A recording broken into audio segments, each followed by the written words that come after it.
Just want to bring in Congressman Kelly Armstrong, Republican of North Dakota, member of the House Judiciary Committee.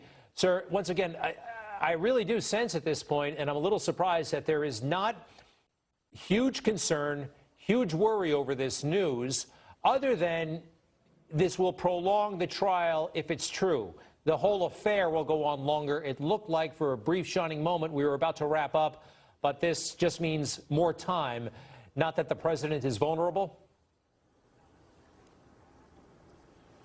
Well, I actually agree with all of Professor Dershowitz's arguments on this, and I've actually made those arguments in the Judiciary Committee.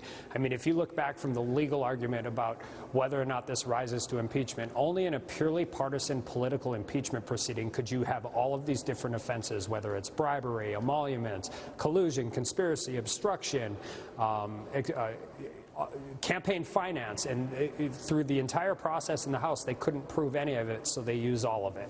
And that would never happen in a real courtroom anywhere in the country, but yet alone that's what's happening now. So as we continue to move forward, I think I'm not going to speculate on what any witness testifies, but I do think if witnesses are coming, we just had a hearing in Oversight today with Inspector General Horowitz about whistleblower, and I made the case that there's a reason there's a second part to the whistleblower statute. The first part of the statute allows them to remain anonymous. The second part of the statute protects them from retaliation.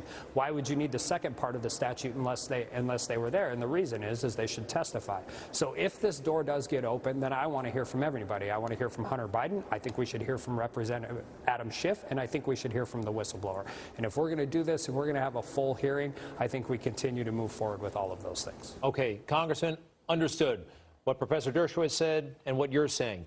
But does the president would he have, and I know it's a hypothetical, but not too much of a stretch, would he have a serious political problem on his hands if it comes out, if it is somehow established that, yes, he personally ordered the withholding of the aid to Ukraine, if he did that himself? Because the White House has not conceded that. The White House has denied that again and again and again. If it should be established that that's not true, I made the analogy to Monica Lewinsky. I mean, President Clinton denied, and then he had to admit that, indeed, yes, it did happen. Still didn't make it impeachable.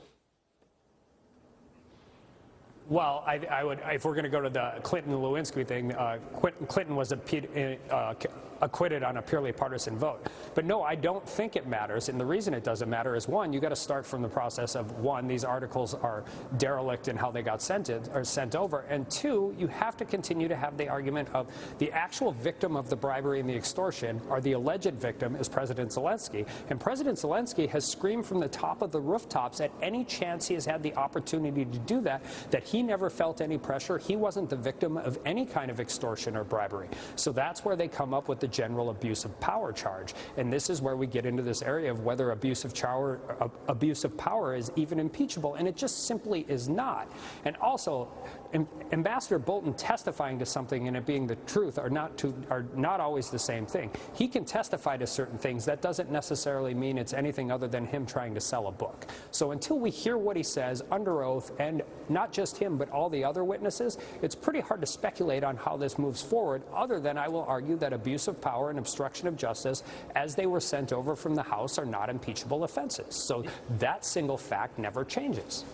And plenty of Democrats have been skeptical about John Bolton for a long time, going back to when they refused to vote for him for that job at the UN back in like 2005. You remember that? I mean, nobody on the left liked him at all. Now he's being somewhat elevated by the left. Their skepticism is even in the House. They never subpoenaed him. They invited him to testify. They had every opportunity to subpoena him, but they had this artificial timeline before getting this sent over to the Senate before Christmas, because it was a crime spree in progress, and they had clear and convincing. Jerry Nadler has said it's proof beyond a reasonable doubt. Now we're sitting here and we're going to end up in a situation where this thing could drag on for weeks, if not months, if they continue to call witnesses. I just hope my Republican colleagues in the Senate, if they decide to go down this witness road, go down the entire witness road, because if we're going to have the picture, let's not have it painted by the Democrats and the people who don't like this president. Let's have the entire picture, because I also agree with Professor Dershowitz. All of these people are incredibly relevant, and there's a reason they should be there, not the least of which the motive for starting this thing through Adam Schiff's office and a whistleblower and all of those issues. These are incredibly relevant, and the reason they're relevant is because impeachment is not a legal proceeding. It's a political proceeding. Understood. You know, there was a lot of elation Sunday night when this Bolton book came to light. I sense that elation diminished yesterday when the president's defense team hit really hard Burisma, Hunter Biden, Joe Biden. They seem to make a lot of progress yesterday. And, yeah, if they have to bring Hunter, the Democrats do, for John Bolton, that I don't know if they want to go there. Listen, we have to go. Congressman Kelly Armstrong, appreciate it very much. We'll have you back. Thank you.